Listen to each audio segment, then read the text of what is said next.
melaporkan masyarakat kerjasama untuk membendung kebocoran pada pintu air.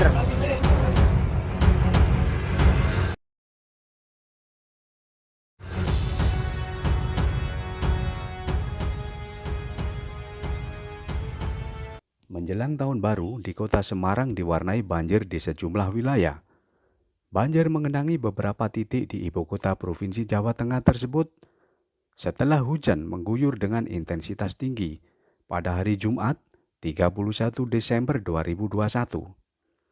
Sekretaris Badan Penanggulangan Bencana Daerah BPBD Kota Semarang, Winarsono menyebutkan banjir tersebut di wilayah bawah ke batas Kota Atlas, Gajah, Mukti Harjo Lor, Mukti Harjo Kidul, sebagian Telogosari, Tambak Rejo, Kaligawe Genuk Indah, dan Gebang Nom, ujarnya.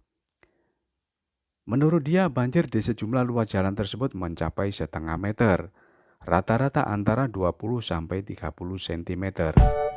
Di Kelurahan Korbokan, Kecamatan Semarang Barat, banjir mengenangi ruas jalan hingga 50 cm. Winarsono mengatakan seiring hujan yang bereda, ketinggian genangan banjir semakin menurun. Demikian berita dari Semarang, Jawa